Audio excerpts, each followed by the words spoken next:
Hello and welcome to the Consistency Project Podcast. My name is Patrick Cummings. As always, I'm here with E.C. Sinkowski. Every week on the show, we aim to simplify the science of nutrition, health, and fitness, cutting through the noise to focus on the principles and practices that will help you perform better, feel better, and live better. Thank you so very much for tuning into the show this week. Hello, and how are you, E.C.? Great. Ready? Whoa, great. I like the enthusiasm. I appreciate that. This week, we're talking about some new fitness-focused research. Going to explore the importance of maintaining muscle strength during periods of disuse, the impact of vitamin D on athletic performance, and the best resistance training methods for fat loss. So I'm excited about this. Let's do a little background. We've done this occasionally, where you sort of dip into the research and you sort of pull out a few of the things that have been popping up, probably all on PubMed. But give us a sense of like why these three. How do you look at these? Why are we talking about these?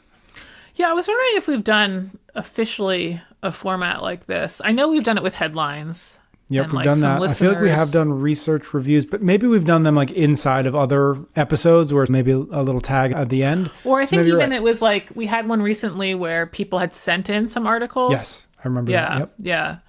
But this kind of came to mind. So, for the last handful of years, I've had these PubMed alerts that every Sunday I get a list of new articles that have been published. And they're basically, I restrict them to be human clinical trials. Yep. And then they're related to like fitness or nutrition or supplements or something like that. And so I would say most weeks, not every week, but most weeks I look through to kind of see what's out there. And of course, if the title's interesting, I kind of review the abstract and see what it said. And I realized, obviously I use some of this stuff. Some of them becomes podcast content or social media or whatever, emails that I do weekly. But there's a lot, like 90+% of studies that I look at the title, I look at the abstract, I look at the conclusion, and I make some conclusion in my own mind, but then it goes nowhere. And I was like, well, that's interesting. Like, there could be something here where maybe they're not strong enough to be their own podcast or whatever, but there is maybe some takeaways that kind of confirm some stuff we know that I could share. And so I thought, let's give it a shot, talk about kind of 3 interesting articles. These are all grouped on fitness. And then if we like it, whatever we can maybe do on nutrition or supplements, or you get the idea. Got it. Okay, cool.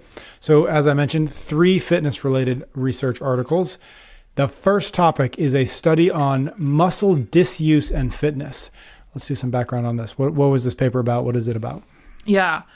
So this one kind of caught my attention because we've talked about this idea of use it or lose it. Yes. A few times, especially with muscles. And so this is what this study was looking at. It's the Disuse paper in the show notes, but basically they were looking at what happens to muscle mass, muscle strength, and VO2 max, which is just that common measure of fitness, kind of how much oxygen that you can consume at certain levels of intensity when there is disuse of the body. And so this disuse happens when there might be hospitalization or injury that the person can't really load their body for a period of time. And so I wanted to look at it for a few reasons. First of all, kind of what kind of losses were seen.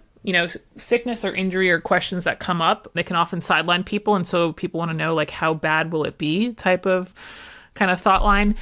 And then also, we've talked about muscle mass versus strength a few times, including a pretty old podcast that I'll put in the show notes. But this article really was going to take a look at the difference. I often end up referring to, okay, this type of nutrition or this type of exercise will increase your muscle mass. And that's true, but it's not the same thing as increasing strength. Now, generally, when we increase muscle mass, that is correlated with strength. The strongest athletes in the world, they're not stick thin, but it's not a one-for-one relationship. And that's because, yes, strength requires muscle mass, but it also requires this neurological connection. You can think about it as how well is the brain wired to then recruit the musculature that you have on your body. And it turns out that the more training the time that you have and the more intense you go, the better your brain is at kind of wiring those muscle fibers to contract and contribute to the task that you're trying to do. But I think this distinction is really important. And one of the reasons that we care about it is, one, for performance. Like, you can have a lot of muscle, but you might not be able to snatch or clean and jerk that much. We've seen that in CrossFit a few times. And then it's also really important for longevity, because we find that muscle strength not just muscle mass, but muscle strength is a better predictor of mortality and the ability to also just live independently. Because longevity is really about preserving your function, being able to kind of keep up with life. And so, yes, we generally find that muscle mass helps with that, but it's more important, like, what function does that person have? How strong are they are with whatever musculature they have, not necessarily like just how big are your biceps. Okay, so what did the study actually find? Yeah, so this was a review article. It was pulling together 51 different studies, and they did have a wide variety. They were looking at, maybe upper versus lower limbs. They were looking at people who maybe just couldn't load it with, let's say, an external load, to people that also had to take complete bed rest. And they also were looking at periods of 5 days up to, I think, 84 days. So pretty wide variety.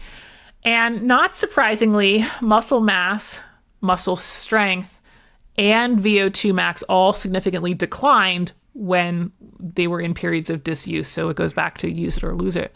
But I thought what was really interesting was that muscle strength declined to 2.5 times greater than the decline in muscle mass.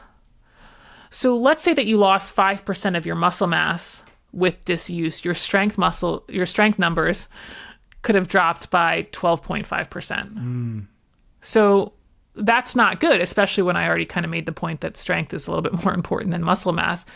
And I just liked this a lot because they really teased apart this idea that strength and muscle mass are not one for one. I've talked about it before, so it's kind of nice to see it in this article. I'm like, yeah, see, exactly. They don't follow the same exact path. Now, the good news here is, I know that is not good news, but the good news from this article is that the better your fitness is in terms of your VO2 max, in terms of your strength, the less of a hit you take from these periods of disuse, which is probably not surprisingly, but again, another +1 for kind of exercising regularly, including strength training, of course. The less of a hit you're going to take if you are a regular exercise when you have these periods of illness or injury that happen.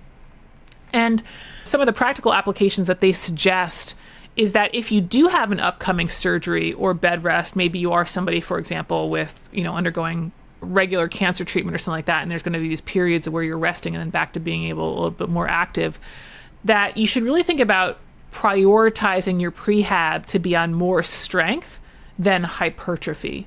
So said another way, instead of going to the gym and doing your 3 sets of your 12 reps with weights that are comfortable and you can do, starting to push up your limit in the weights and going for lower reps but higher weights, making it more difficult, should definitely be part of your exercise regimen, especially if you know that you're heading into a period of like, okay, I'm going to have to take bed rest or I'm going to have some downtime coming up. And we've talked about this for sure, but it was, again, interesting to see them point this out. I do like to counter that a little bit, that strength doesn't really develop that fast. So if it's only 3 weeks out from a surgery, I don't know how much pushing the strength is going to help you out, but the more of a runway you have, the more of a chance that you're going to have less of a loss of capacity during this downtime. And then the other thing that I thought that was a really practical, good takeaway is if it's more of an unplanned event like an injury, they really do suggest doing contralateral resistance training where possible. So that would be if you injure one leg, still do the other the best that you can. Like maybe you, hurt your knee, but can you go to the gym and still do resistance training isolation machines? Same thing with the arms, as this is going to help that neurological connection between the brain and the body, which is a big part of maintaining your overall strength. Again, not just the size of your biceps. The first of those 2 points, either the known or the unknown things that may cause disuse, it reminds me of the sickness, wellness, fitness continuum inside of CrossFit. Part of that argument is we want to live on the fitness side. We want to do what's necessary to be on that fitness side, however one might measure that, and we can measure it in a number of different ways, so that if something does happen, what will happen is you'll move into that well category. If we live in well, if we spend all our time only doing enough to stay in well, and an accident happens or a surgery or something, we will fall back into that sickness category. Is that roughly one of the takeaways, that kind of idea? Yeah. Yeah, and I think the sickness, wellness, fitness continuum is awesome. I think some of the limitations, not necessarily in the model, but how people can interpret it incorrectly, is kind of they can see it as every single betterment in their fitness, every single pound on their deadlift is going to put them in a better place. And that's like, well, no. At some point, you're really just chasing fitness. You're not actually improving your health. But from a very general concept, there is a buffer that fitness puts on you. And these are great examples of it, that when you have these periods of downtime, then yeah, if you had a larger deadlift, you're going to find that you don't slip down as much as somebody who started off kind of more average. Got it. Okay. Any other big takeaways from this paper after having read it or looked at it more closely? Yeah, I mean, I loved the point about, especially in an injury scenario, because that's certainly a question that I get often, to try to do contralateral exercises. And certainly anecdotally in CrossFit, we saw that, or we recommended that all the time. And again, anecdotally, I think it helped with recovery. But I think even just taking that a step further is to just really embrace the use it or lose it to whatever degree you have. So even if you can't load the other side, maybe both knees are out or something like that, what can you do with your arms, or vice versa? Maybe if walking is the only exercise you can do right now, do walking. I think all of it adds value in terms of recovery and maintaining any strength and muscle mass that you have. So even going through the range of motion, maybe you can't load the arms, but can you work on kind of a shoulder press range of motion? That is still going to be more beneficial than complete rest. So that's one thing. The other thing, again, I know I said it before, but they also brought up nutrition. They were talking about how kind of nutrition is also an important part of muscle mass and muscle strength, but that they propose that this neurological aspect is the more important aspect of driving muscle mass and strength over, let's say, optimizing your protein intake, which I really like to see, because I think from a nutrition side, I see that all the time. And I know that we've touched on it where people be like, oh, I'll just optimize my protein intake and I'll have all this muscle mass. And it's like, no. You're going to optimize consistency and intensity, and you're going to have all this muscle mass. And so for them to be like, hey, it might actually be this neurological stimulation that's really driving the form changes of the musculature and the strength, that's really important to focus on. Got it. All right, let's move on to the second study, which was about vitamin D supplementation and strength. And let's do maybe a little background, general premise of what this study is about. Yeah, so vitamin D helps with absorption of calcium. So definitely vitamin D is important with bone health. Now, we also think vitamin D is important with muscle strength, although the mechanisms of how that's occurring is still, of course, being researched. But there is the potential that because of this vitamin D role with calcium, that it's involved with muscle contraction. Calcium is really big in terms of allowing our muscles to contract. And so maybe vitamin D is also going to help with muscle strength above and beyond kind of bone health. And so this paper by Han in the show notes is looking at, hey, what's the vitamin D levels in athletes and what's happening to their strength, both upper and lower body. And they also bring up some concerns about athletes that they have such a higher metabolism. They're going through so many more calories. They're burning through all this food, and they also have greater structural demands, that maybe their overall need for vitamin D is higher just because they use so much more nutrients. And then they also bring up another scenario for athletes where, heck, maybe they're training indoors a lot more than other people, so maybe they have less outdoor time. And so these were some of their theories of like, hey, vitamin D could be really important in kind of bone and muscle strength, and maybe the athletic population is subject to having lower levels of vitamin D. Let's see what happens.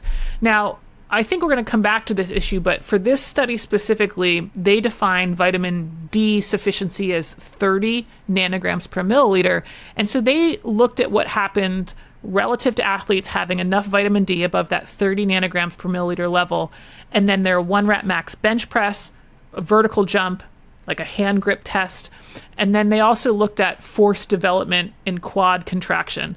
Now, I think that last one, not sure how functional that is. That's sort of like just flexing your quads. But the other ones were good performance tests, so I can get on board with that. All right. You don't just sit around flexing your quads to see how that's going? Oh my gosh, I'm doing so great. All right. Let's see maybe what did the study actually find? Yeah, so this was a meta-analysis. They're pulling together the research from 10 randomized controlled trials, and it included male and female athletes. I actually bring that up in a wide range of sports. There was like judo in there, swimming. And all of these athletes were supplemented with vitamin D again, and the studies confirmed that the supplementation pushed them kind of above and beyond this cutoff at like the 30 nanograms per milliliter level that they suggest is sufficiency. Well, they found that vitamin D did not improve or affect significantly the 1 rep max bench, vertical jump, or the hand grip test. Now, it did significantly improve the performance on the quad contraction test, but then we're back to like, I don't know if this is really that useful, guys. Now, and they even said that. They were like, okay, there's some indications that maybe, but really this is kind of not a lot of data to suggest that vitamin D is doing much in terms of strength. Yeah. What were your takeaways, or what are your takeaways from the study? Yeah, I mean, always more research needs to be done, yada, yada. 10 studies, not enough to prove anything, blah, blah, blah. But I think one of the reasons why I brought this up was, they used this 30 nanograms per milliliter level as the cutoff for sufficiency. Now, we have a pretty old podcast on vitamin D and probably should do an update on it, but some of the issues with vitamin D is that there's not a consensus level that is used to define sufficiency. There's different standards throughout the world and even within the US. So the Institute of Medicine, which is now the Food and Nutrition Board by the National Academy of Sciences, they define sufficiency at 20 nanograms per milliliter, where the Endocrine Society in the US defines it at the 30 nanograms per milliliter. And again, there's different countries who say different things. But I think this is a lot of our confusion in vitamin D, because where you establish a cut point is also going to then be where you interpret the research and where the severity of the problem is. Like, if in reality we only need 20 nanograms per milliliter, but the study is fixated as 30 as the cutoff, such as this one, they might not end up with any significant results, such as this one. But it's really because the people were already sufficient in their vitamin D status to start with, that supplementing them to another higher level is not going to do anything, right? And so this is what I think there's a lot of confusion in vitamin D, because it kind of depends where you're choosing as the appropriate level to target. But I don't know that we really know exactly what that appropriate level to target is. And I don't know how much a nanogram is, but is between 20 nanograms and 30, is that a lot? Like, it could be a massive difference if you're looking at 20 and 30, or is it small enough that you could take an average and say, okay, let's just find a middle here? From my experience, most people would have to supplement a good amount consistently, very consistently, to push it from 20 to 30 nanograms per milliliter. So meaning it's a pretty big jump to suggest the difference between the two. If I recall correctly, I think there's some nations that put their sufficient level down at 12. So it's kind of a smaller scale, and these differences between where they're establishing these cut points really are a big difference in terms of what the vitamin D dose would be. Is that common, that there's so much variance in where people say this is good, this is sufficient, this is excessive? Is something weird about vitamin D that there's so much variance, or is it relatively common? I do think it's more rare. I do think vitamin D is more in controversy than others that I can see. There certainly are differences between different standards, like let's say where the cutoffs might be for cholesterol numbers or triglyceride numbers or something like that. But I do find that with vitamin D, I was sort of surprised at the variance that I saw.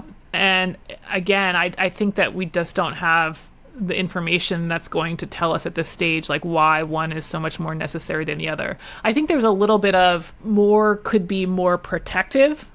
Like, we know that we don't want to be deficient, so perhaps a higher level is going to be more protective. But I think then the question is like, well, how high does it need to be to make sure that we're conservatively protective of health? It's interesting because vitamin D is one of those things that so many people just say, like, of course, exactly. I supplement with vitamin D, right? When it's interesting that what you're saying is there's so much unknown about it that the fact that it's so common and so commonly accepted is surprising, I guess. Well, that's what I remember from the podcast that we did on it, is like, so some of these headlines and these studies will be, 90% of people are deficient in vitamin D. Well, if you set the level at 40, yeah, everyone's going to be deficient because maybe we only need 20 or 12.